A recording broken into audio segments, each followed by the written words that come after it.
Good afternoon. I'm Lucas Panzica from the 104.5 The Zone studios as the Titans are back in town following the 34-14 loss in Jacksonville yesterday to drop to 3-7 on the season. Mike Vrabel met with the media earlier today and was asked if his approach changes given the context of a 3-7 season heading into the final 7 games.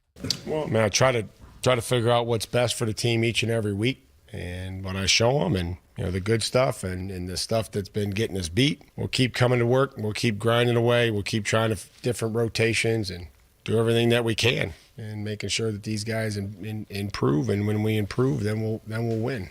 Tonight, it's a Super Bowl 57 rematch on Monday Night Football. The NFC-leading Eagles visit the AFC-leading Chiefs. Kickoff is at 7:15. You can hear the Westwood One coverage right here on The Zone. Tennessee basketball tips off the Maui Invitational this afternoon against Syracuse. They'll face either Purdue or Gonzaga tomorrow. Tip-off today is at 1:30. The Nashville Predators are back in Bridgestone Arena tonight after they beat Chicago on Saturday. They host the Colorado Avalanche. Puck drop is at 7 p.m. For all your foundation repair and waterproofing needs, visit USSTN.com. Breaking news at once on your home for the Titans and Vols. This is 104.5 The Zone.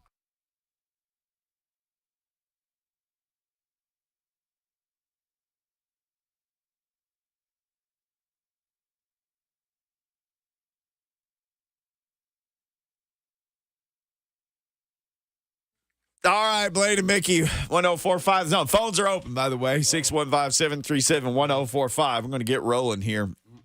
John Glennon in hour number 2 to help us make sense of the latest things that we've seen on the field from the Titans. It was a rough weekend for the Vols. Again, this was an even rougher weekend.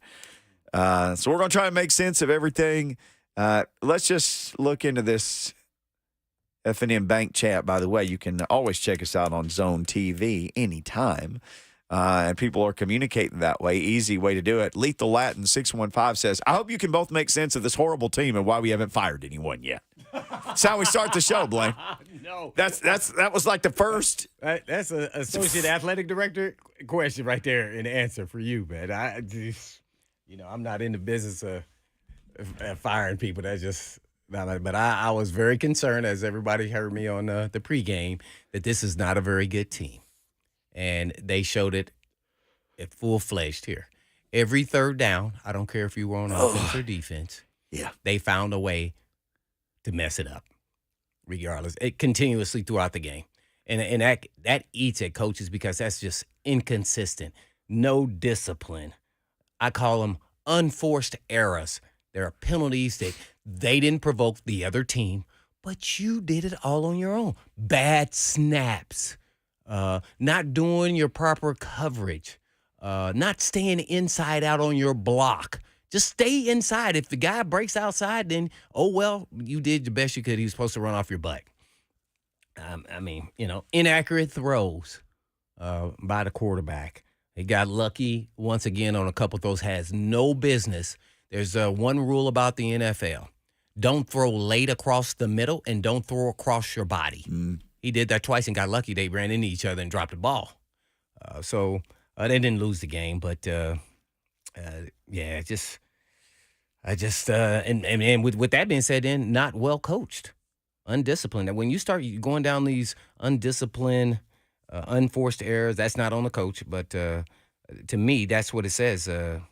But some guys got some opportunities. I thought play calling was not bad on offense. Not bad. He had a couple tricks up his sleeve that worked. So I appreciate that for sure. And McCrory, a couple penalties. Fulton beat deep. Red zone, Hooker. I didn't like. That was kind of a high school moment for me. Watching that, they were lined up in, I call a bunch formation. Both corners lined up right next to each other. Can't do that. You just can't do that, man. I don't know what that is, but you can't do that. There was a lot of mishaps, so it was really depressing to watch. I tried to go back and watch it the second time. Only thing that kept me going was really seeing some guys play Duncan, playing at right tackle for Hubbard. I guess I saw Avery come in as well as Monty Rice. So Yeah. I was interested in continuing to watch some of the young guys develop, and that's where I think they are. Want to see who we got as players, maybe depth pieces next year, maybe potential, starters somewhere on the offensive line. I thought Dylan Radins, according to PFF, was absolutely horrible. I thought he was okay. I thought he was solid. He didn't stand out and look horrible. So I didn't see anything that was really detrimental to just destroying a quarterback. So I disagree with them on that.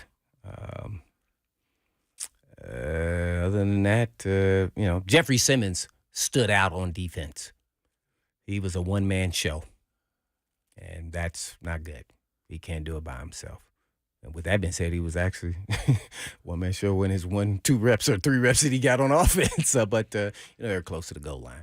So, it was just one of those games where you took a butt lashing, and it's not good. This team is fractured somewhere. I don't know where. I'm not in the locker room. I don't know what goes on over there.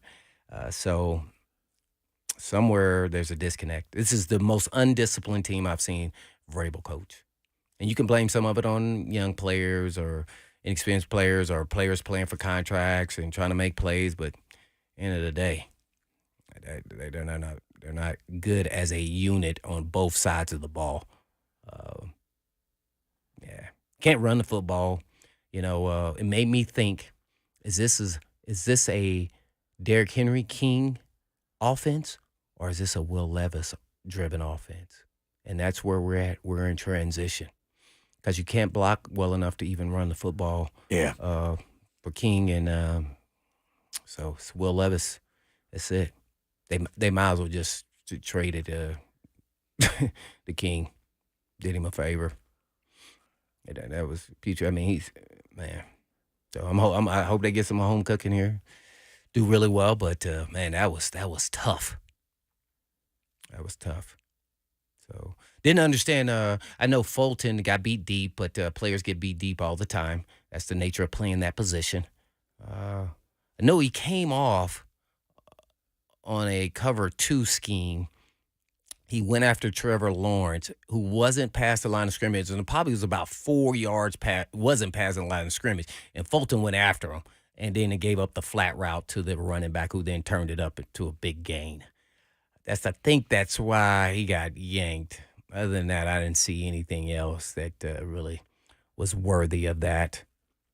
But I am not a big proponent, as I've said before, of that's college mentality as a coach when you start yanking players for making mistakes or things if you've gone over. I'm not a big proponent of that. I might have chewed him out, but I wouldn't have. I'm not in that. Then you put Trey Avery in a really compromising position, and then he looked worse. So you can't. That's why you can't do that. You see, the league is different. That's a college mentality, yanking players in and out for a bad play or something you didn't like what they did. I couldn't have played like that. A coach would have got a piece of my mind if that would have happened. It takes too much effort and preparation to do that, and things are going to happen on the field.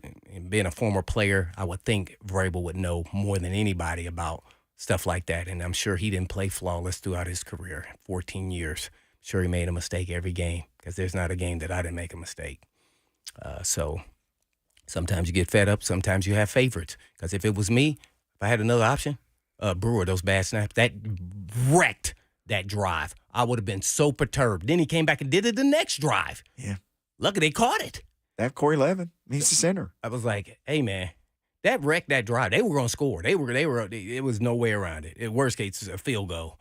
So, if from a player's perspective, treat all the players the same then. You treat them all the same. If you're going to yank one, then I can say, hey, man, you consistent. Mm-hmm. Yeah, that's all you want to, hey, everybody else make a mistake. Nope, take them out too. To make them sit down and think about it. They ain't even go back to Fulton. So, that didn't lose the game. But anyway, yeah, this is a tough territory. And I don't know if Vrabel is really capable of handling it. Yeah, it's going to be interesting. He's never lost in his career. Yeah, so this is going to be tough sledding for him personally. He can't do nothing about it because he ain't playing. He coaching. So there's a lot of blame to go all around the place. But I just named the bright spots. There wasn't too many. And that was Jeffrey Simmons. Sure, some other guys played here or there. Okay, but everybody kept taking their turns messing up, and that's when you're just not a very good team. I say it, and it hurts and it pains me saying that because I didn't expect this team to be like this. No. And they keep showing. At least away, for sure. And when you don't have great ability, if you're not the greatest ability position by position by position by position, then you certainly can't afford to make glaring mistakes. And so they've got backup caliber players trying to start in areas because that's something that we've talked about a lot. And then those guys make mistakes. You just can't overcome that. Yeah, not this team. They don't have enough weapons to overcome, stuff like that. They can make the difference up. So, yeah, this is going to be tough sledding. They're going to be competing every game and hanging on. Every game is going to, unless it'll be a whole bunch of turnovers. So, just, I don't know. Something's fractured. I don't know what, but it is. Well, they continue to also let teams get well in the areas where they've been hurting. In other words, the Jags came in, had tied for the third most turnovers in the league. They didn't turn the ball over yesterday. Didn't come close to it. The Titans had 2 turnovers. Yeah, I thought Trevor Lawrence actually missed some passes. Yeah. Like, just think about the one that McCreary had a couple pass interferences. He was wide open. If he throws it out there, it goes gone for a touchdown. So that's a good example. McCreary got 2 interceptions. I like McCreary too, just like I like Fulton. Man, I don't think that was ever a consideration to take McCreary out of there. So, this was interesting. He took G's out and put Monty Rice in. I'm like, oh, okay. Well, get a motivated guy. See what he can do. Just okay too. This is they're gonna have to dig really deep. Each individual. And it's not like a college team. You have 100 and, however many guys. You have options. Oh, there's this transfer guy. We hadn't even played him yet. Oh, there's a guy who's a sophomore. He hasn't really gotten his shot yet. Oh, we'll just pull the red shirt off this guy. There's not that. There's 53 people on the team. 53. And then, 18, 20 on the practice squad. That's it. There's not a lot of options. So you riding with who you're riding with. All right, we're going to be riding with all of you guys. 615-737-1045. Don and Rob and Zach are all on the line. I think Zach was actually a holdover from Buck's show. We'll get to your questions or comments. We got Ding Dong of the Week in hour number 1 as we try to sort through another Monday of, bad football, to put it just like it is. Blaine and Mickey, 1045 The Zone.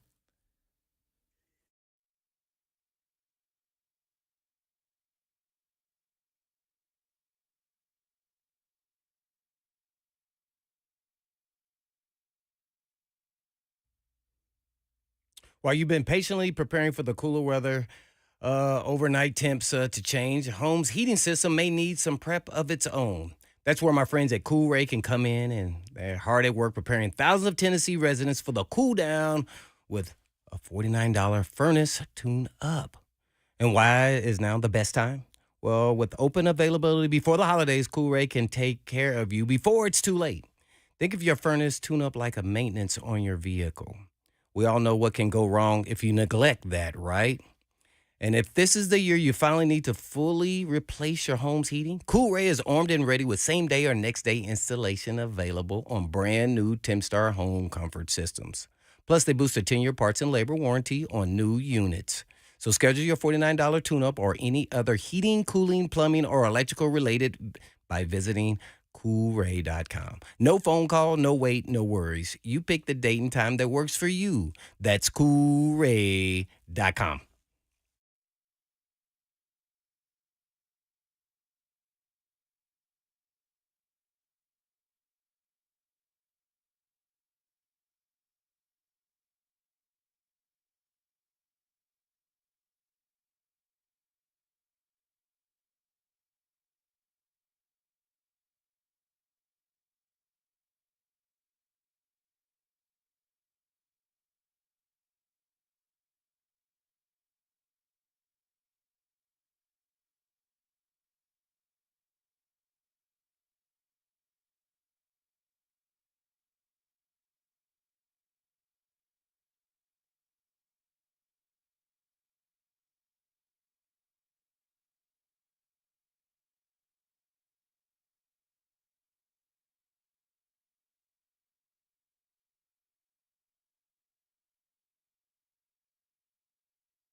Blaine and Mickey, 1045 The Zone. We'll get to the ding-dongs in a minute. Let's take these Titans phone calls. We'll get to our ding-dongs, courtesy of Mark Spain Real Estate. You know that we'll do that. Go to markspain.com to get a guaranteed offer on your home today and start packing.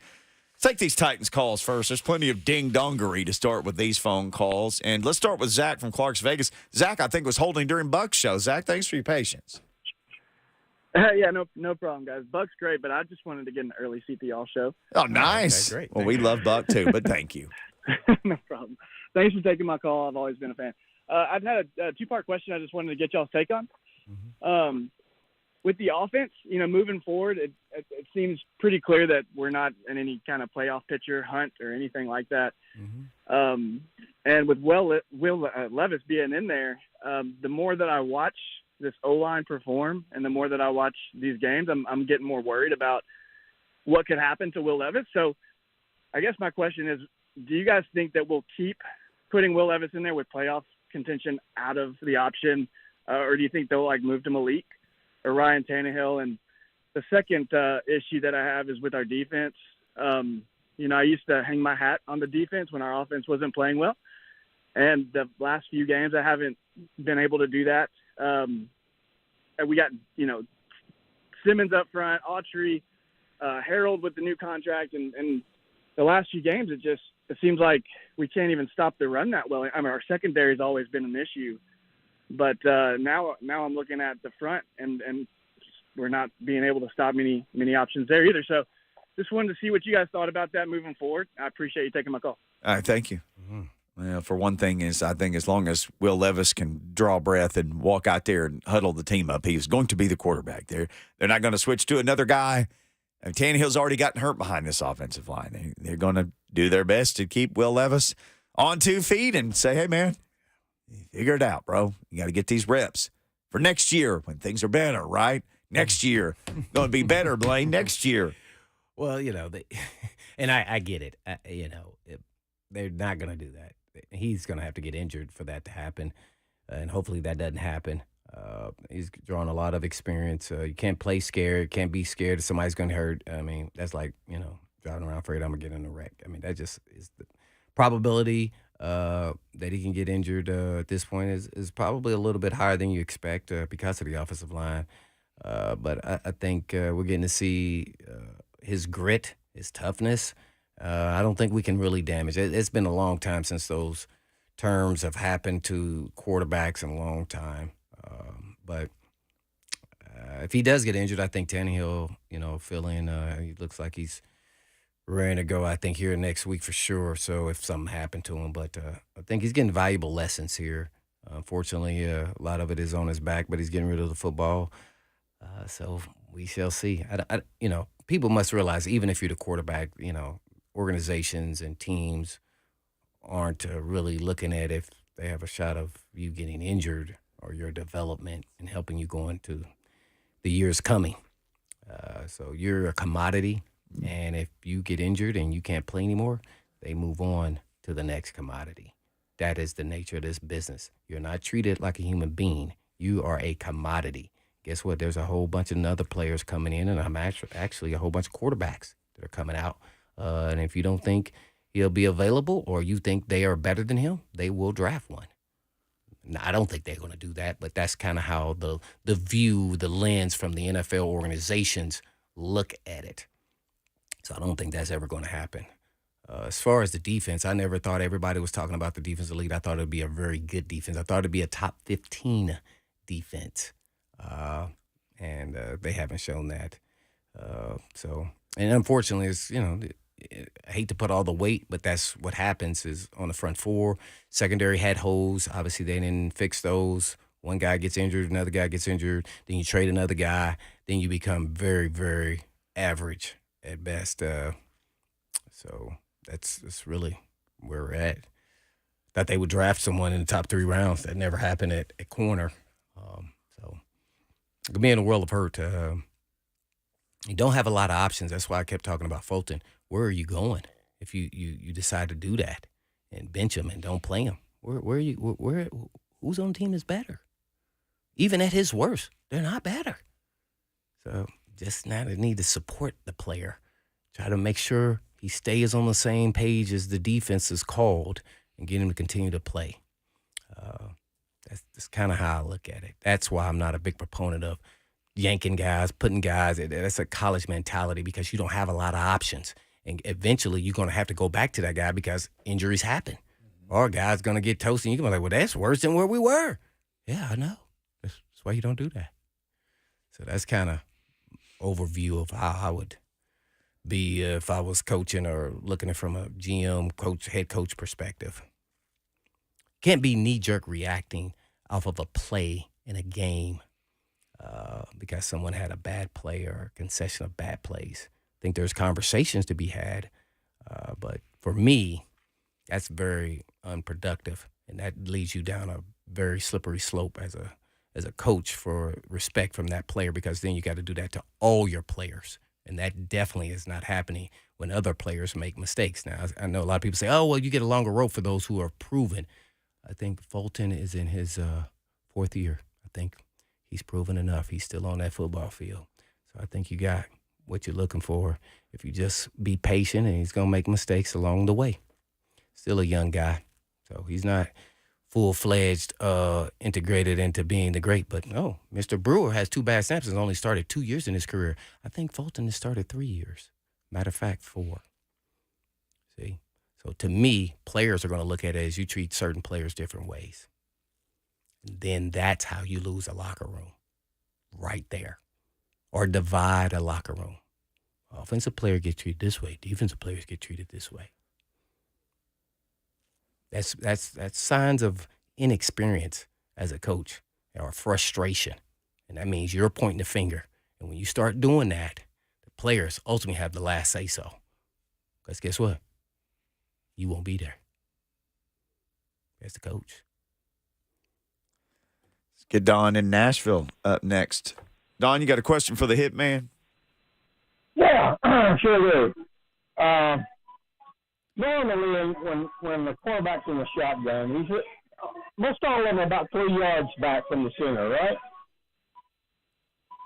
I would say a little bit more than that, but I get you just where you're going. Well, they're like 3 yards behind, so they're in the safe pocket place, right? Mm-hmm. Well, suppose you don't have a safe pocket place. Would you stand about 5 to 6 or 7 yards back so the damn defense can't get to you within 2 seconds? We had a similar question about Derrick Henry on Friday. Why not just give him the ball like 12 yards away from the line? Then he could get up a full head of steam. The whole thing's based on timing, Don. The quarterback's got to get it, and it's all based on a certain amount of time. And you put that sucker 8-9 yards back there, that's a full-fledged pass from the center. They're having trouble snapping at the 5 yards that they're having to snap it right now. What? You put the long snapper, Morgan Cox, back Just there. Morgan Cox. Put him back 10, 15 yards. He's got the arm strength. Throw 50 yards downfield for a 10-yard gain. Tyler said just long snap it to Levis like punts. Well, I get what he's trying to say, and it makes sense in theory. But just imagine if he moves the quarterback back. Let's just say this. They move the quarterback back 3-4 more yards, whatever it is. Guess what? Now that offensive tackle on both sides, much harder to block those ends now. They're going to get outside, and then that's going to be a V-line. The wide 9 will be the wide 10 or 11. And you still have to get your receivers still have to get into their route. So there's a combination of things. This is over years of, the NFL. So I think they're at the right distance. So I'm not going to really question the distance. The NFL has been the NFL for a long time. A lot of things just don't change. Yeah. And that's one of them. So one thing has changed, though. There is more shotgun. Mickey would know better than me. When was the shotgun first implemented in the NFL? I'm throwing a loophole. I would imagine it was Roger Staubach and the Cowboys. Yeah, 1970s. Okay. Yeah. They were pretty innovative with a lot of stuff that they did. Yeah, they were, especially on defense. What did they call And that was your squad, Doomsday. What did they call the defense? The flex. What did they call the they did different things. Remember, because Randy White would line up like 2 yards The off Manster. The ball. Yes, he was half man and half monster, the Manster. They were called Doomsday, but the flex. Yeah. Yeah, with Ed Too Tall Jones, those guys, when I started Hey, watching. think about the tools they had. Randy White, Harvey Martin, Hollywood Henderson for his brief time before cocaine derailed his career. Mm-hmm. Cliff Harris, Charlie Waters, Too Tall Jones. Everson Wall.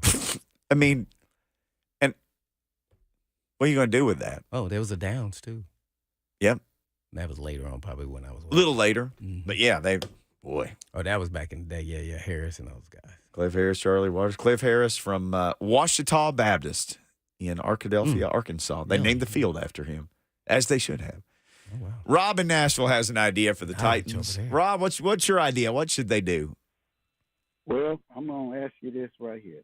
Do you guys think it's better for the Titans to focus on rebuilding and securing a better draft position and tanking, or should they continue trying to get wins? They in a terrible situation.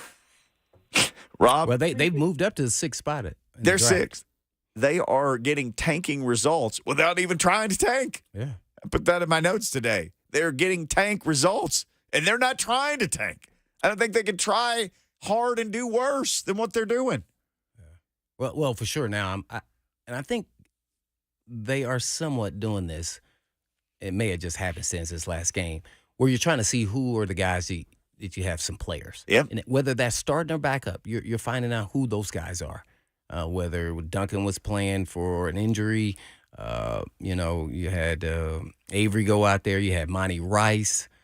So different guys are getting shots slowly but surely. And then you say, okay, well, that wasn't too bad for his first start. I think we can build on that. And then whether they become a depth piece or maybe potentially a nice little role player, even if it's as a starter, for a year or two to buy them some time, because they can't replace all 5 offensive linemen in that season, offseason. That's not. They replaced 4 this year. Well, they did a job picking. We saw how well that turned out. So maybe you get 3 guys, and then now all of a sudden those guys that got experience now become backups, and then you say, now we got some. And in a short window of 2 or 3 games, they can come in and feel very comfortable going out there playing and doing an admirable job, and can hold the fort. So I think that's what they're slowly but surely kind of looking at different players for whatever reason, whether it was because you benched somebody or somebody got injured, what have you. But we're getting to see what some of these younger players and depth piece guys look like. Jerry calling, gosh, all the way from Memphis to Bluff City. What's going on, Jerry? Hey, guys, quick question. I believe history repeats itself a lot. And just like A.J. Brown had a crazy, crazy game, all of a sudden we lose our coach, our GM is John Robinson. If A.J. has a great game tonight, is Vrabel gone? Oh, you're saying, will they fire him? Will they fire him because of what happens in another game? Yeah, that's not head-to-head. That's a little bit different there. Yeah, he didn't. I don't know. I don't think Vrabel had anything to do with shipping A.J. out. Nah. Look on his face told me he probably didn't want that to happen. I do not know the insides of any of that, but it definitely had to be approved by the owner and the ownership group. So whether Vrabel had a say in that, I don't really know. A lot of people say he didn't because of the face reaction. He could still be having a facial reaction that he like, ooh, that's gonna hurt. Yeah, but that doesn't say that he didn't say, okay, yeah, we good to go. I don't know. A lot of people reported, but I've never heard Vrabel say that he did not. So until I hear that, I could say, well, he was aware. Whether he agreed or not, I don't know.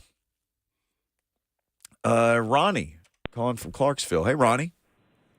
Hey, yeah, let's have some comments and a question.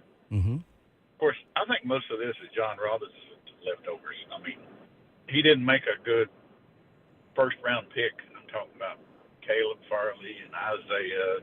Mm-hmm. He let A.J. go, and I don't know. It just a lot of bad. It hurt our staffing really bad. But, this year we did pick up Tajay. We picked up Will. We picked up Peter. And all of them seems to be good choices. And I guess my understanding is they're going to have, $100 million worth of cap space at the end of the year? I don't know that for sure, but I've heard about that, yeah.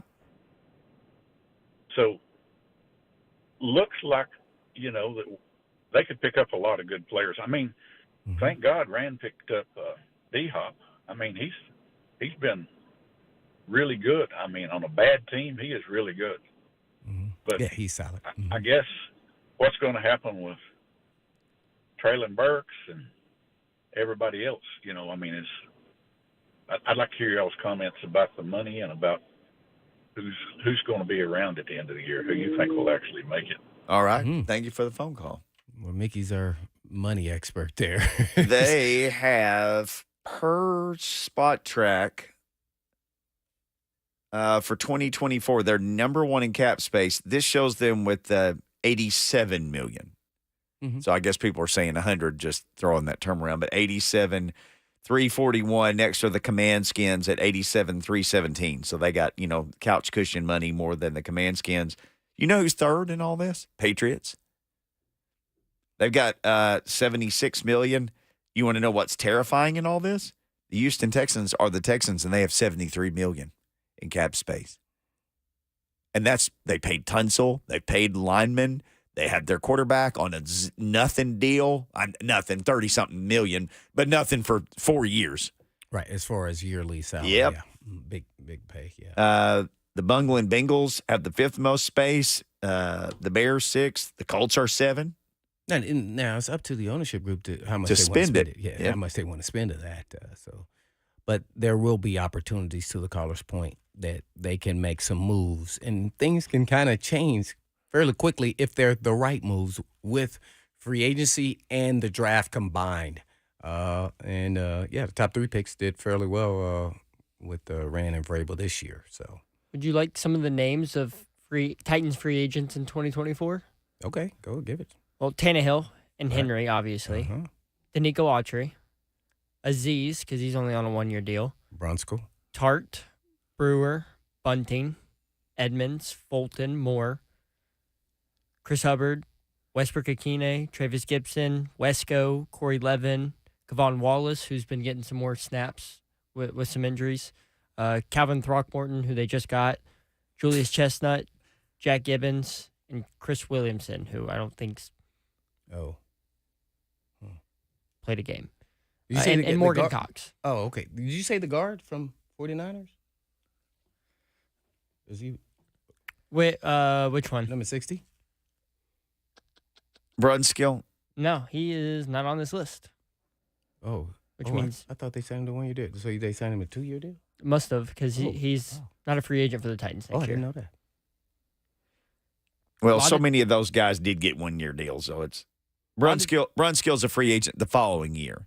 So 25 is D-Hop, Caleb Farley, Brunskill, Luke Gifford, Dylan Radens, Monty Rice, Molden, Weaver, Mike Brown. Okay. Now, there's one super important one. The next, Ryan Stonehouse. Oh. That rascal is going to get a nice extension, I would imagine.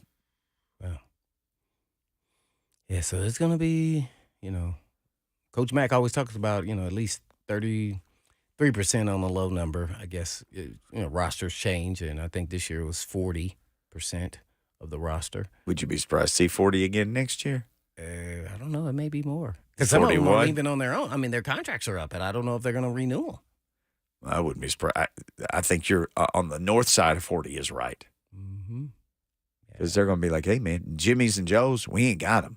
We ain't going to let a lot of these Jimmys and Joes goes. Yeah, these Joes goes after this year. But hopefully they'll get the right guy for the, right fit of scheme, system, and coach and, personality. So those all play a factor. Let's take a break. We come back. More phone calls. Philip from Watertown wants to talk Titans. We still need to get to our ding-dongs. We'll do that. John Glennon coming up a little over an hour. Haven't even really talked much Vols, but it was a rough Saturday in Tennessee. But the only bright spot was Miss Dolly Parton showed up.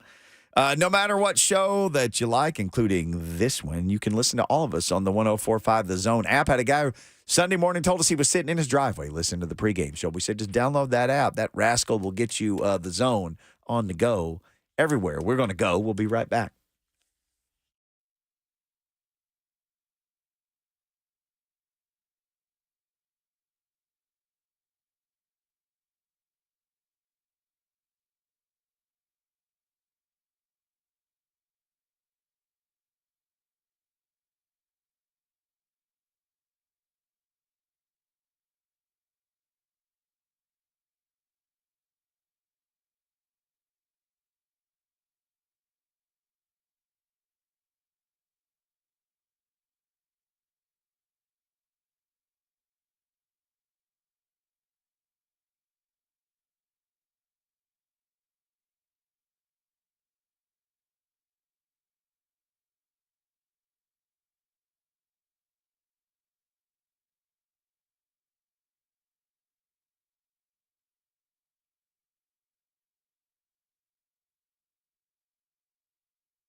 Really, Joseph? Bad, really bad. Hey, by the way, who are you talking about? Are you actually talking about the Titans or the Vols?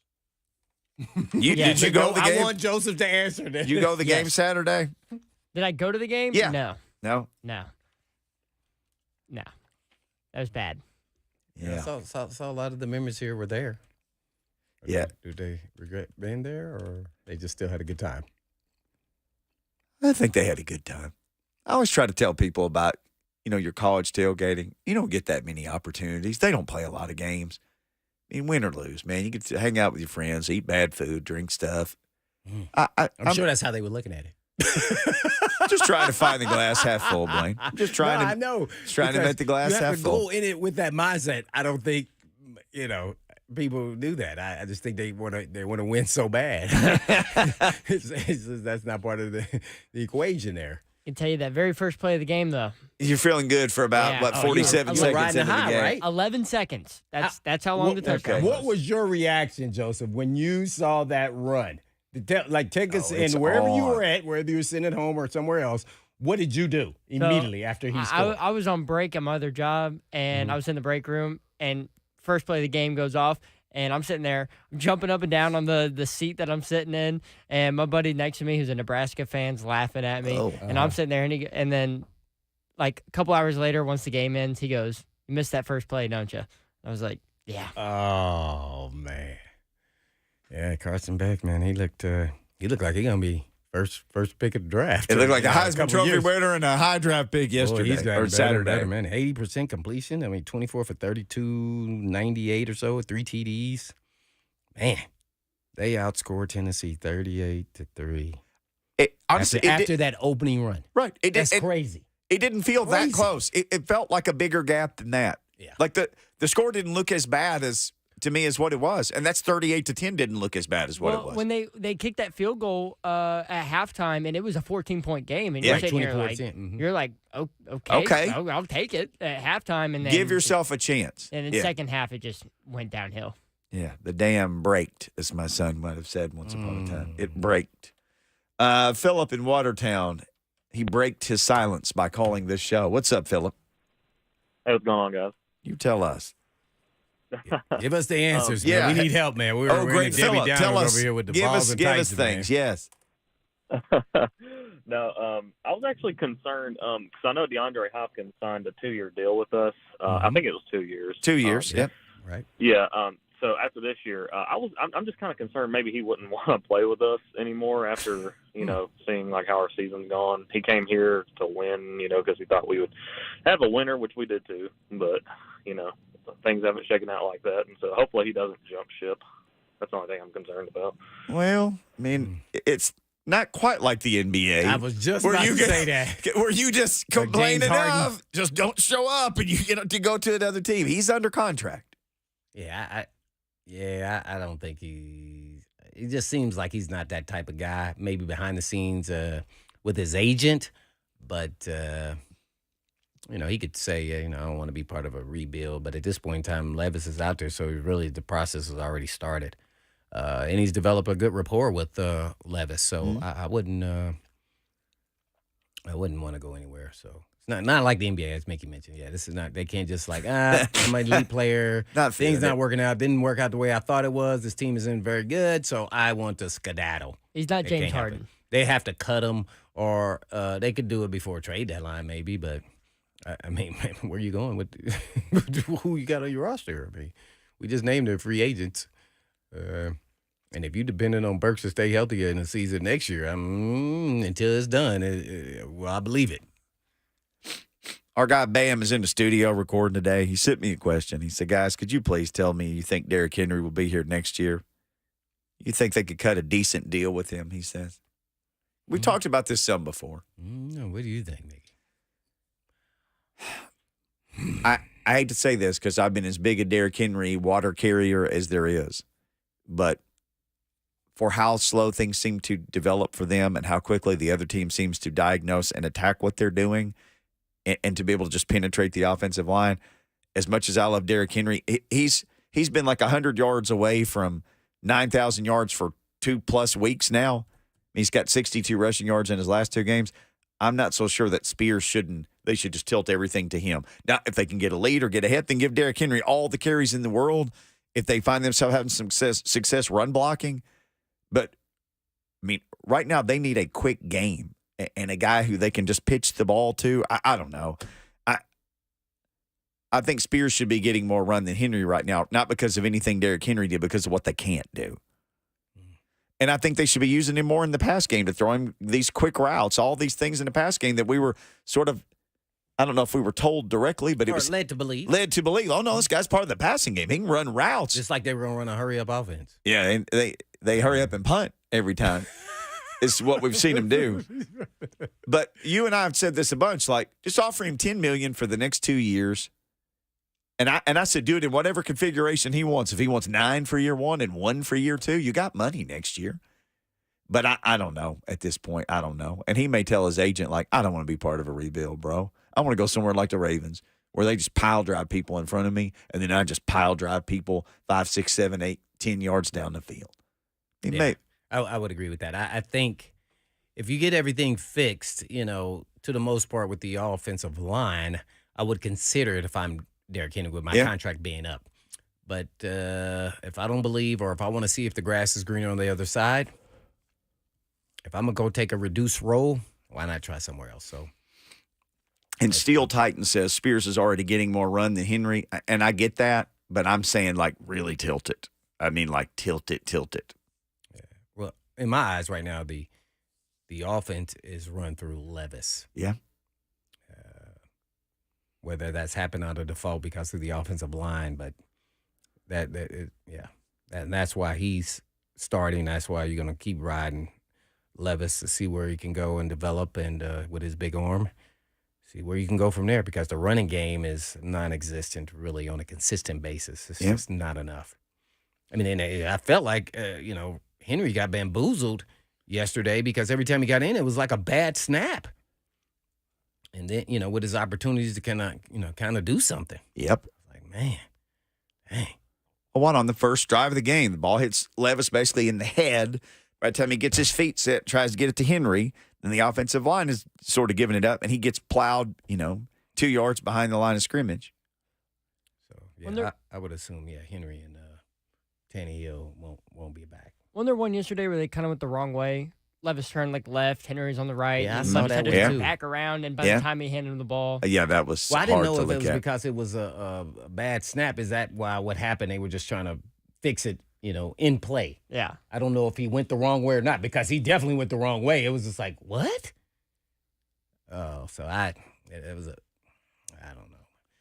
It's like stuff like that just can't happen in the National Football League. That's just like, man, really? How many times have you run this play in practice? So that's the frustrating side of it when you're a coach. And I heard him talking about practice too. That was another thing. And how everything goes peachy king at practice, and everything goes right. That's why I'm not you're going to do great because you did a great job practicing. We talk AI. We talking about practice? The reason why I say that is because when you get to the pro level, especially during a season, it should be more about assignment-based and not about running around banging people. Yeah. It should be more about, okay, this is what they do against us when we do this. Okay, how can we play this? And how will we play this as players with the little intricate details of a play once the coaches put in the system of what they want to play this week? So to me, it should be more about that than about, we practice so great. To be honest, when we were playing a new team, it wasn't even about the practice, about us getting corrections as players and understanding this defensive scheme we put in this week is different than the last week, so we need to do these things. It was more assignment-based, so you had mistakes at practice. It was make sure that you get them corrected by the end of the week. And the review was on Friday of all the things we implemented. Or they implemented, the coaching staff. Right. So so to me, it's always about learning how they plan to attack you, at least from a defensive perspective, and then what you need to do for your responsibilities on each individual play. That's it. Let's evaluate the first hour. We'll do that in this break. We'll come back, try to bring you an even better second hour of the show. We got John Glennon coming up. We'll give our ding-dongs of the week. If you're on hold, we will get to more phone calls as well. Love hearing from you guys. 615-737-1045. Also, follow us at Blaine and Mickey on Twitter, at Blaine and Mickey on Instagram. You can get us 24 hours there.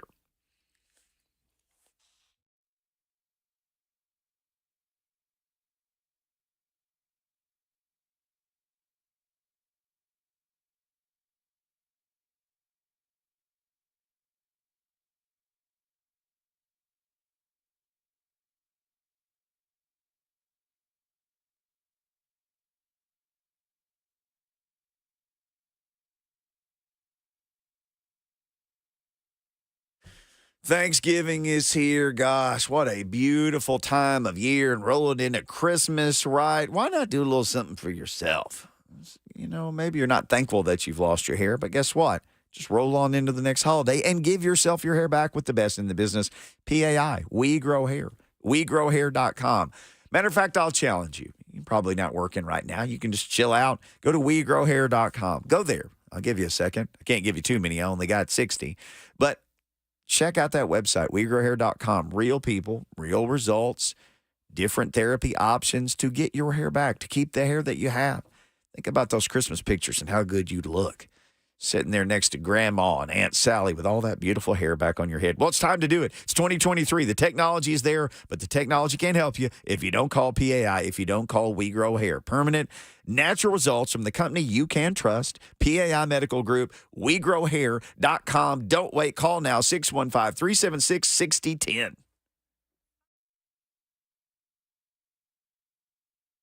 Life is busy. We could all use some extra time in our day, which is exactly why Two Rivers Ford offers mobile service. We'll bring the service to your driveway at no additional charge. Oil changes, brakes, batteries, the certified technicians at Two Rivers will perform basic maintenance on your vehicle wherever you are, so you'll have more time for moments like this. Schedule your mobile service appointment by scanning the QR code or calling Two Rivers Ford today.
Blaine and Mickey, 1045 The Zone. What's up, everybody?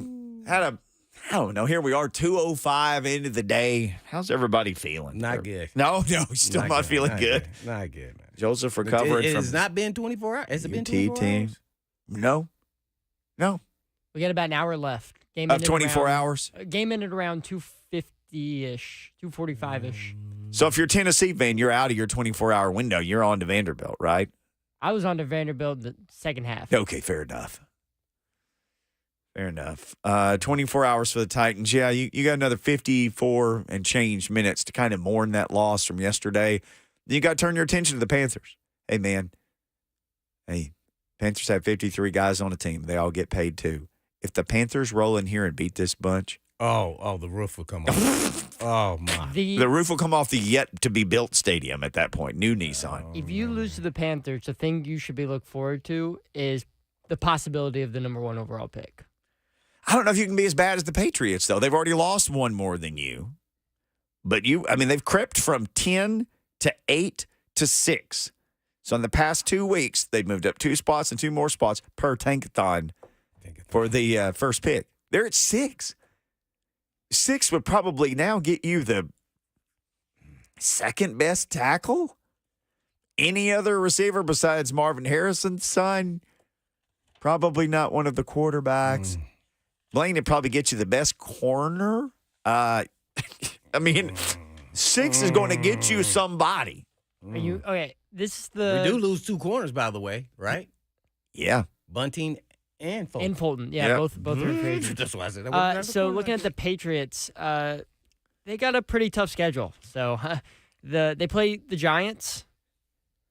They got to go to the Giants. Danny DeVito or whoever their quarterback is. They got to play Los Angeles, the Chargers, who seem to lose close games, even though Justin Herbert. You're making like a case against you. It's a pretty tough schedule. I mean, the Giants. Well, they're I'm trying to look the for some Chargers who positives. normally lose Then these. they play the Steelers, but they're at Pittsburgh. That'll be a tough game. Who knows who's even going to be playing quarterback for the Steelers? Although it's in Pittsburgh. Then they get Kansas City. Well, there is at that. Denver, at Buffalo, and Suddenly then resurge at Denver. the Jets at home. That might be Aaron one they Rodgers. can win. No, they're going to get Aaron Rodgers by then on 1.5 Achilles. Who's going to block Aaron for Aaron Rodgers? I don't know. That offensive line- Aaron Rodgers gets rid of the ball. I'm not getting hit by you fools. True. Here. I'm trying to be positive here. Trying to give us some draft positivity. You've got the Bears ahead of them. Yeah, I think we're on the track. We'll be a top 5 pick. We'll have lots of time to talk about this. Lots of time. We'll have lots and lots and lots. It is horrible that we're already lots of time to talk about thinking this. about it. It's not That's even where we're at. December yet. They play ball into January. But just a surface question. You don't have to answer. No one has to. Just something to think about. Do you trust this organization to administrate its way out of this with draft and free agency with the guys they pick? Because they're in a hole. I mean, when you say organization, there's nobody but ran it in Vrabel. Varthon. In one offseason, no. No, there's too many holes and too many problems to fix in one offseason. They got $87 million, Joseph. They signed all the people. Okay, so let's look. They have let's all look, the money more than anybody. Let's and look where your trending biggest towards the problem top 5 pick. Your biggest problem is the offensive line. How many free agent offensive linemen, tackles specifically, if you don't go that direction, say you don't go that direction in the draft, say you get top 3 and you can get Marvin Harrison Jr. and you don't get one of those top tackles, who in free agency are you going to go get to put on the offensive line? Because you and I looked at the free agent list, last week? It was disappointing. It was pretty disappointing. And very sad. the thing about the NFL, these teams aren't letting go of these offensive linemen. You know why? Because, like Blaine said, I think last week or 2 weeks ago, the disparity between the starters and the backups is too big. It's too big of a gap. No one's letting them go. Well, that's why you have to draft that tackle. Yeah. That's you can't even though free agency is first. Hopefully you can get a guy, but if not, your backup plan, because the draft is after free agency, if you're a top 5 pick, is that I will get, at worst case scenario, the second best tackle in the draft. A couple quarterbacks, maybe Harrison and somebody, some other player. I have no idea. Is one top 5 drafted rookie tackle enough No, we're just only talking about the first round. Yeah. Oh, okay. That's it. That's I mean, how for we can go. a couple Yeah. extra $1 million, you could have had George Fant. Yeah. So yeah. So you go there. Just on the right. In the draft. There's no way around it because you're not going to get a ton, not unless somebody cut somebody, because of their cap situation, an offensive tackle that's not planned to be out there. Mm-hmm. That's the only way. Other than that, you got to draft him. Yeah, I agree. And every time we say this, somebody will say, "Oh, there's that one time the team signed this guy." I get it. Once in a while, there's a white squirrel that runs across the road in my neighborhood, like Snow White, a solid white squirrel. But that doesn't mean they're all like that or easy to find. It's a white squirrel. I see him like once a quarter. But the question was, do we trust him to do it? Is what you said. Yeah, I'm just throwing that out there. Oh, I don't know. This year with them, their top 3 picks all are panned out. Yeah. So that's the only data I have. So I will say yes. Okay. For the top 3. Yeah. And Wiley's contributed from last year's draft. And like you said, hey man, he's a 5th round pick. It's not like he's expected to come in here and be Dave Casper, right? From Tony Gonzalez there. He's a big rascal, though. I was sure hoping they could use him in the red zone, Blaine. I was sure hoping they could throw that big rascal, throw him the ball, because he's 6'7", and I thought, man, what a nice mismatch, and that hasn't happened so much. That hasn't happened. Let's bring Bam in, and we'll bring our man John Glennon in. Bam, sorry, we answered your question earlier about Derrick Henry. We're not sure what's going to happen. I heard you. I actually had to step out the studio to actually say, first off, it's good to talk to y'all boys. Second off, man, the first 72 hours is like I hate this love-hate relationship. It's almost kind of like, can I get some divorce papers? But I love my you know what I'm saying? Yeah. It's almost like, I want to divorce you because you keep doing me any kind of way, but I can't leave you alone for whatever reason. We buy into this team. So it's like, man, and then listening to y'all, and it's almost like, Buck, as much as I love Buck will make you want to go jump off a bridge. Oh my God. It's like, okay, so we're just not going to be good. So we're just a franchise who's just not going to be good. And even next year, and that kind of takes the life out of you, like, oh my God. Like, what am I buying into if nobody even can foresee us being competing? We look up, C.J. Stroud and them have completely turned the dumpster fire into a whole right new coach and top 2 picks and good picks along the way, and they had pieces in the puzzle already there. They had an offensive line. They had their left tackle. They had receivers. They even drafted another receiver. Now we're looking at and it makes it harder on you because it's like, okay, what do we have? What are we gonna have? What do we, and it's like, man, we bring D-Hop in, we thinking we're gonna be halfway decent this year, and now it's like, bruh, we don't even know if Derek is gonna be here next year. And it's like, man, what is going on? It's like you have no hope. Like, what's there to look forward to? Now we got a long off season getting ready to come up, unless the Lord himself comes down. We went out in Houston, Jacksonville, and Indianapolis, just lose out. Come on, man. That's the only realistic answer. I don't know, man. This stresses me out so bad. Anyway, I hope y'all have a great day, man. Hang in there, baby. Well, everything that Bam said was true, and I get the feeling. But one thing he did say in there that I'm really going to lean into is the Texans did it in 1 year. Yeah, they did it. They had some pieces already, and they knew how to build around it with a new coach, and so it can happen and turn around in a year. So you get you a left tackle. Let's say you got your left guard. Maybe you draft. I'm not a real big proponent of signing a center for a big contract, but a modest contract if you get him in free agency. You can always plug in another guard, and then you got somebody on the roster to me that can play tackle. You can pick your pick, MPF. Somebody on the right side. Yeah. Will Radens, whoever it may be. Yeah. All right. So then you're fixed. Now you try to get you another weapon, receiver. Maybe you do it in free agency. Somebody proven, young, wants a big contract. Or you go through the draft again. Now you're rolling the dice with probably number 2. Now you got to get a cornerback, and you need 2 of them. So you got to sign one in free agency, and you got to draft one. And I'm talking about in the top 3 rounds. And then with the players they have, maybe that could turn into something. Because those are the biggest holes. Let's not forget about linebacker. Middle linebacker. I don't know if any of these guys who are middle linebackers on this team now are going to be for next season. Yeah. I mean, Monty Rice will be back. He's been playing some. Because he's still in his rookie contract. Yeah. So him, Big Gibby still could be back. But I mean, they got a lot of work to do in that position. And that's a position that doesn't obviously take a lot of snaps or play. But anyway, that whole room could be different next year is what I'm getting at.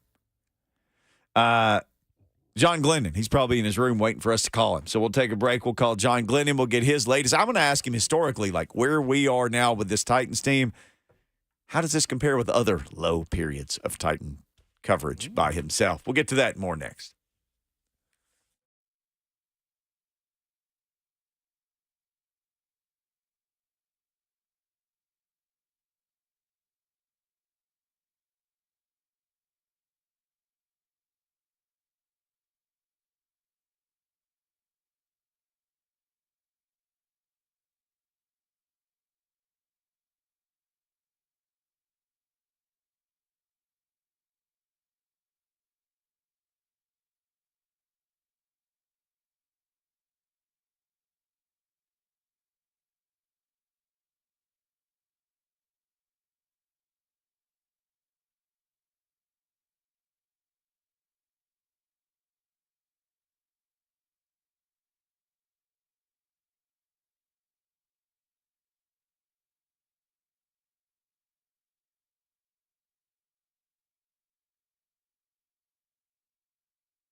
Blaine and Mickey, 104.5 The Zone. Titans beat it down to Jacksonville yesterday, and they got beaten down there while they were there. John Glennon, part of this Titans media crew who has, JG has seen everything that we've all seen this year. JG, how in the world are you doing after that one yesterday? I am doing okay. Fortunately, I'm not in the locker room. I'm not in the meeting room, so I'm feeling okay. I'm pretty sure a lot of fans are probably not feeling too okay right about now, though. John Glennon, writing for the Nashville Post at Glennon Sports, you wrote an article about the potential heat level of Vrabel's seat. Where are you on this? Where do you think the team is? Where are all of us on this? You know, I mean, honestly, I don't think that Mike Vrabel right now is on any kind of hot seat, would be my feel for it, my guess at this point. But I do think it's surprisingly become a legitimate question because this is not, a 2 or 3 or 4 game, stretch of bad games. This is 3-7 this year on top of 0-7 last year. You're looking at 3-14 in the last 17, 9 straight on the road. 6 of these 14 losses have been double digits. So, when you look at numbers like that, it's reasonable to raise that question, I think, about, whether there is a hot seat in play or not here. And then I think the other reason it comes up also is because of kind of the track record that we've seen from the owner, from Amy Adams-Strunk. From all appearances, she seems to be a big Vrabel backer, a big supporter. But, when you look back, she's not afraid to fire people. As we know, I mean, Ken Wisenhunt was fired in the middle of a season. Mike Mularkey was fired after 2 winning seasons and a playoff berth. Yeah. And, of course, John Robinson was fired when he was 7-5 in the middle of his 5th year, and the first 4 years had been winning seasons. So, that's why I think the question is coming up. If still, given all that, I still think the seat is not scorching right now for Mike Vrabel. You've covered, I guess, every Titans team since they've been here. Where does the badness of this team rank against maybe some of the worst of the bads you've seen before? Oh, goodness. They all start to they probably start to blend together. But I still think, and maybe it's just because this has come upon us, relatively suddenly. It's gone from a team that was contending and you were thinking, 10 games into last year, hey, does this team have the, a chance to be elite, to be one of the AFC's best teams, to where we are now, and we're wondering how many teams in the NFL are worse than the Titans right now. So I don't know. The fact that, that we're not wandering in the desert, as we were when we were watching the Titans years ago, when year after year after year, it was just awful and there was no hope. I still think, and we're getting back to Mike Vrabel here, I think what he has done overall, his body of work, is still good, and it's still cause for optimism in general. And that was something you couldn't say about a lot of Titans teams in some of those dark years. There wasn't much, when you looked ahead, there wasn't a lot of, brightness ahead, a lot of sunshine. I still think, you can cling to some things, under Mike Vrabel and with the Titans right now. John Glennon, our guest at Glennon Sports on Twitter. Well, John, I guess the loss to the Jaguars, what does that signal to you about this season? Well, I mean, this is probably not a shocking breaking news statement, but I think it obviously signals that it's the end of any potential playoff chase. Mm-hmm. I think there were maybe that there was a little shred of optimism going into the Jacksonville game that, hey, maybe we can do what Jacksonville did last year, which is turn things around. You beat the division leader, you get on a hot streak, you make a run, and maybe the division leader falters. That didn't occur. That didn't come close to occurring. Jacksonville is head and shoulders above the Titans right now. And, another thing it signals is that I think the Jaguars are, as I say, head and shoulders that much more than they were last year, better than the Titans. We all remember what happened last year in the final game between these teams when it was still a playoff berth available to the Titans, and they nearly beat the Titans in Jacksonville with Josh Dobbs as quarterback. So, to go from there to where we were yesterday when it was just a complete beatdown in pretty much every aspect of the game shows me that there is a long way to go now, a much longer way to go than maybe all of us anticipated to get back to the top of this division. And that there are other teams, certainly Houston coming along quite well, also. So, there's work ahead for the Titans as they try to get back to where they were in this division. Well, I think first it starts with the offensive line, as everyone's been talking about. But does the Tennessee Titans offense go through Henry, or does it actually go through Levis, which means they're in transition? Yeah, I think it's transition. I mean, clearly the running game, and Derrick Henry is not what it has been in past years. And, we're seeing some games like we did yesterday where it's, we see Derrick Henry get, whatever it's been in recent games, 10 carries, 12 carries, and it's not necessarily eye-popping. Again, I think that the offensive line has a lot to do with that. I'm not saying Derrick Henry is washed up. But I think, Will Levis, as he should be, a second-round draft pick last year, the 33rd overall pick, I think at this point you have to consider him the way of the future for the Titans, and his strengths are, right now, the cannon of an arm, the long passing game, the accuracy on long passes. And I think that's what the Titans are looking towards now, more so for their chunk plays than, once they had the luxury of having a running back gaining chunk plays on a regular basis. That's just not happening as often now with Derrick Henry and with this offensive line. So I think certainly you're seeing it start to tilt towards the quarterback a little bit more. Where are you, I guess, if we're going to play the blame game here, where are you with from coaches, organization to the actual players? If you had to split that up into a pie of percentages, where would you go, or any other part of a pie you wanted to add on there? You're making me hungry. Right.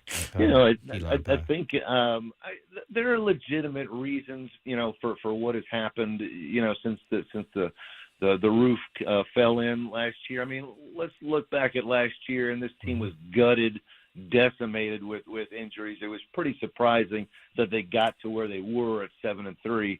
By the end of the year, that roster was unrecognizable, which played a big role in the way they finished and losing 7 straight. And I think, as I look at this roster right now, I still think that the biggest finger blaming has to be at the roster construction itself. And you look at the recent drafts, and they just weren't good enough. This year, there may be some promise in some guys we're seeing, but when you look back at 2020 through 2022, make a pretty strong case that the two biggest impact players from those 3 draft classes are Christian Fulton and Roger McCreary. And neither of those are guys are franchise changing, certainly at this point. So, you look at that, and obviously, the biggest personnel move was A.J. Brown as well, and we all know how much that has hurt the franchise as well. So, to me, again, I tend to think, everybody plays a role. Coaching plays a role. Mike Vrabel plays a role. Obviously, the players play a role. But I just look at this roster, and I don't see a wealth of talent right there. Now, does that mean, Mike Vrabel and his other coaches can kind of throw up their hands and over the last 7 games just say, we don't have enough talent, we can't win anymore, there goes the rest of the season. No, I don't think they can go that route, but I do think there has to be some roster reconstruction at this point before we can look at the Titans getting better on any consistent level. Real quick, I guess, has the roster changed? 40% of the roster's changed this year compared to last year? Do you know? I don't know the exact number, but that sounds about right. Yeah, but you look at guys that have been come in. It's not like they had a ton of money, to spend on free agency during the off season. They made some decent pickups, and obviously they made some ones that haven't worked out. Certainly Andre Dillard at left tackle was a roll of the dice that absolutely has not worked. And the front office has to take blame on that. But yeah, there's a lot of new players here, but I think we'll see a lot more turnover moving forward. What I think we have to see down the stretch, in these last 7 games, even though there's no playoff possibility, are there some guys that are getting better? Are there some guys that are making fewer mistakes as we go into this final 7 games? Can you give Titans fans reason for optimism moving ahead? I think that's the challenge. Not necessarily saying, hey, we're gonna go 6-1 or 5-2 or whatever, but give us signs. Give us some reasons to believe that there's better to come after this year. John Glennon covers the Titans for the Nashville Post. JG, I'm sure you were probably there today for Mike Vrabel's availability. I actually had to. I had to miss it today. It was a doctor's appointment. Oh my goodness! I watched the video since. So okay, anyway. You have seen what we have all seen. Lots of interesting things.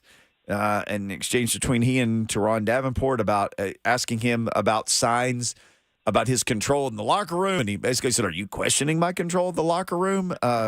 That was interesting. He talked about benching Fulton, and then he got asked about Brewer, had multiple bad snaps, and he's like, well, Brew plays hard. What were your biggest takeaways out of a lot of things that were said today? Well, these are the questions that come up when you've lost, 14 of 17. If the Titans are sitting here at 7-3 or 6-4, we're not. I say we as media aren't trying to pick and poke and pry and figure out what's going wrong. But as it stands now, someone has to ask those kinds of questions because something clearly is wrong. Many things are clearly wrong, and what the media does is try to ask questions to try to figure that out and deliver that message to the fans. So, Mike Vrabel is not used to getting asked those kinds of questions because he's not been in this kind of position before. But, unfortunately, that's where you stand, and it probably doesn't do any good for him to sort of bristle at the kind of question that Teron asked. Again, these questions come up. You're trying to figure out, hey, what's going wrong? What's going, what are the players thinking? What's the mood in the locker room? How does this team get better? And again, those questions are going to be raised, and Mike Vrabel, like it or not, is going to have to answer them when his team is struggling as much as it is right now. It was interesting to me. He actually said the Jags outplayed and outcoached the Titans. Then I think Sam Phelan actually asked for some clarity at the end on that, but that's not something you would often hear a coach say so readily, I don't think. I mean, maybe in passing right after the game, but not after a full day of thinking about what you're going to say. I don't know about that. I might disagree with you on that one. I took that in my opinion, as kind of more of the kind of typical coach speak, that, I'm not going to throw the players under the bus, by simply saying we got outplayed. I think Mike Vrabel has been pretty consistent after losses about saying things like, we got to coach better, we got to play better. And to me, that was just sort of an extension of that, I think. Again, he wants to, take some accountability for a one-sided loss to your division rival as well. I think he has to. I think he should take some accountability. So to me, that was his way of saying, hey, it's not solely on the players. We're all in this together. Both coaches and players have to do a better job because clearly Jacksonville was better on all accounts on Sunday. Got to coach better, got to play better. John Glennon, he always writes better for the Nashville Post. He joins us now. JG, you wrote an article about, I guess, Vrabel has lost, 14 out of the last 17 games or something like that? Yes. Mm-hmm. What coach in Titans history has ever survived that? Not many, but has any of them all even gone through that? To be honest, I you tell me. You covering the team. I don't know if anybody's made it to that. We could ring up some pretty good numbers in a much shorter time for Ken Wisenhunt. I feel. Well, he was there a year and a half, right? Right. A year and He'll probably had those kind of games. numbers, but no, I think. But I still think, and I agree with you. Those are the kinds of numbers that have led to these questions, right now, which is, has made whether or not Mike Vrabel is on the hot seat a legitimate question. But I do think, again, that you have to take into account the entire body of work, right? Like, we just talked about Ken Wisenhunt as an example, and there was nothing he could fall back on. You couldn't say, well, hey, back a few years ago, Ken Wisenhunt did a great job with the Titans and, had a number of winning records. If you look at Mike Vrabel and let's say, let's look at his complete resume here, first 4.5 seasons, very, very good. I think if my numbers are accurate, I think he was 50-29 when they were 7-3 last year, and you're looking at a guy who had, 4 winning records before that, 3 playoff berths, a couple division titles, Coach of the Year award, et cetera, et cetera. So he has something to fall back on. He has something where he can say, look, you guys know I'm a good coach. We've had success together. I can turn this thing around. Just because we're in a bad spot now and because we're in a long losing streak doesn't mean it's always going to be this way. So that is what differs, I think, Mike Vrabel from previous coaches is that he has a very good overall big picture resume here. But, we all know the NFL is what have you done for me lately? Mm-hmm. And when lately stretches from the end of last year well into this year, that's when the questions are going to be raised, and that's when you start wondering, I wonder what Amy Adams Strunk, who has fired people in the past, might be thinking. Again, do I think he's on the hot seat right now? I do not think so. That's my guess. But, I think this team has to show some liveliness, some pulse over the last 7 weeks, especially with 5 games coming at home. It's not going to be a very pretty picture, if the Titans are getting whipped by teams coming in there and there are very few fans who choose to witness it. So, the end of this year could be a different story. So what would be your guess to put him on the hot seat? What would have to happen before the season's up? What would you say would happen? Yeah, like I say, I think it would be a combination of record. I mean, if you're only winning a game or two down the stretch here, you're in trouble, and maybe at least as much of that if your young talent isn't improving. Top of the chart, of course, is Will Levis. If he can show that Will Levis is making strides and looks like a quarterback of the future, then hey, there's some optimism. Okay, we're doing something right here. Things look better for next year, and some of the younger draft picks and undrafted free agents as well. If we see improvement, if they're making fewer mistakes, then I think he's in better shape. If they're losing games left and right, and these young guys and guys that have been added to the roster are making the same mistakes and they're not improving, then at that point, it could be a different ballgame. JG, good stuff, man. Nashville Post, that's where you can read John's writing, and you can hear him on this show and on this station periodically on all of the shows. JG, we appreciate the time today, buddy. Hope everything went all right at the doctor. All good. I appreciate it. All right. Always good to hear. John Glennon. We'll wrap things up next. We need to give our ding-dongs of the week. I have an unbelievable ding-dong for this week. I haven't even been able to share it. Is it a long list of ding-dongs? It isn't. One of them. You'll never see a ding-dong like this again. No.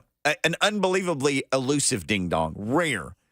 It's coming up next. Ding-dong. Try to squeeze in a couple of phone calls with the ding-dongs as well. Drop a ding-dong in the F&M Bank chat or call 615-737-1045. Drop it.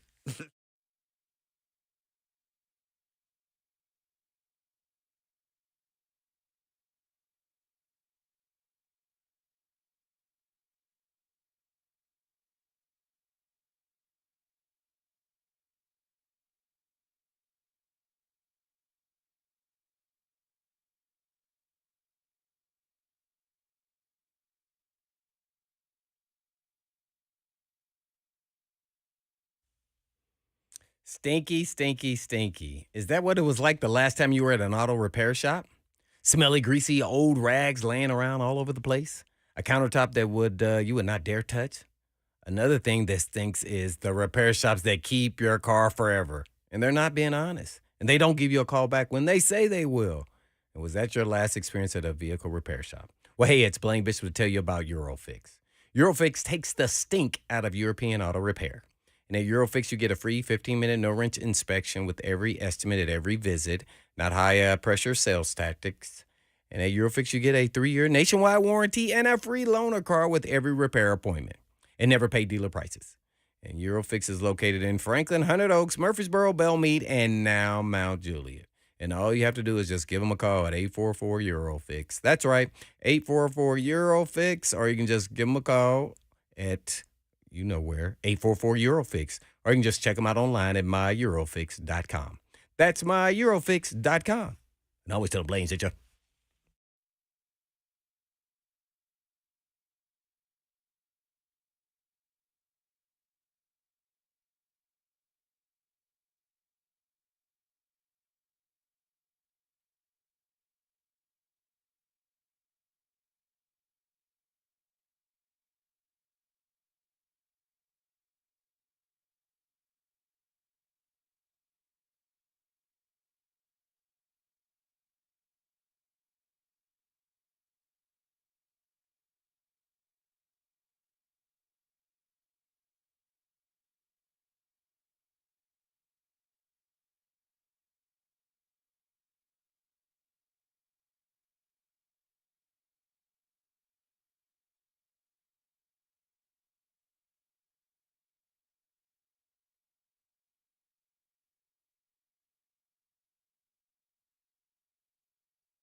Blaine and Mickey 1045 The Zone. Again, Ding Dong of the Week. We do it every Monday. We had to move our ding dongs to the last segment of the show. You can go to markspain.com to get a guaranteed offer on your home today and start packing. He brings the Ding Dong of the Week to Blaine and Mickey each week. Blaine and Mickey powered by All Four Seasons Garage Doors.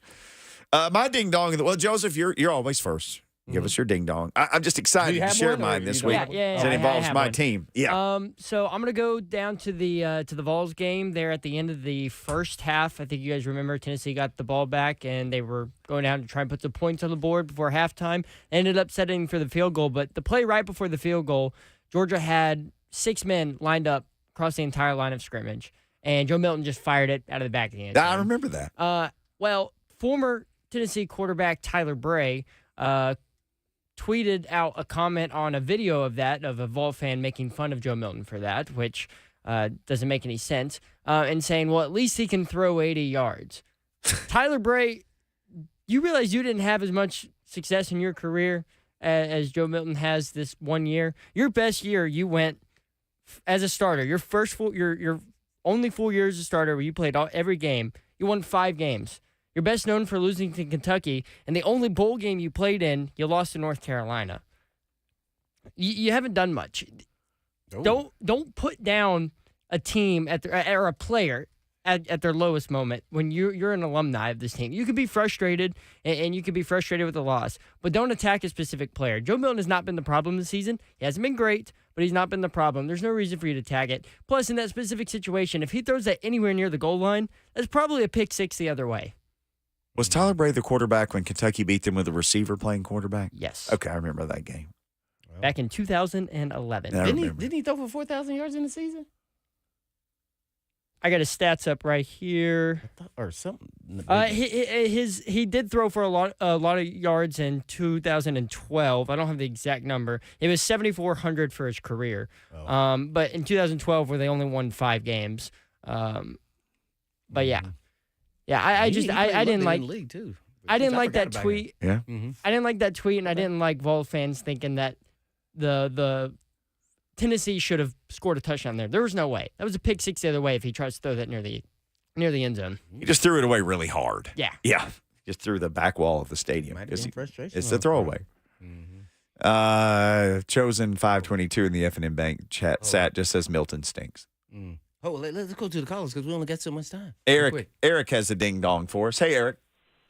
Hey, guys, I originally had one, but you know what? I changed it. I'm going to go back to last Monday night. The Buffalo Bills having 12 men on the field on that field goal. Oh, that is ding dong emeritus. Great call. Yeah. That shouldn't have happened. You fire your offensive coordinator. I mean, shouldn't you fire your special team coach for having that bonehead play happen? Guys, that's my ding dong. Y'all take care. We'll talk to you soon. Thank you, sir. Well, Mickey, you got ding dong before we go, right? Well, your ding dong is the New York Jets for something they didn't do. Yeah, the Boyle kid. I don't know who he is, but they should have traded for another quarterback just for insurance policy. I know they got Simeon, but that's not the answer. Till Aaron gets back, if he gets back, had to be in the playoff hunt. So yeah, Boyle. I had to go look up where he went to school. He went to Eastern Kentucky. Yeah. Right? Yeah. So, He's been in the league like 6 years. Tim Boyle. Who'd have thunk it? Tim Boyle, starting quarterback for the New York Jets. Mm. All right, this is a real thing that happened. My ding dong is for the Texas State Bobcats. They came into Jonesboro on Saturday night. A-State looking to get bowl eligible. This really happened. A-State's offense went 17 minutes of game clock without stepping on the field and outscored the Bobcats 28-7 while never playing offense. No, so they got a whole bunch of touchdowns on a defense? kickoff return, a pick six, and a 91-yard fumble return. Mm. So Texas State scored. And yours truly, Butch Jones, is going to a bowl game. He is.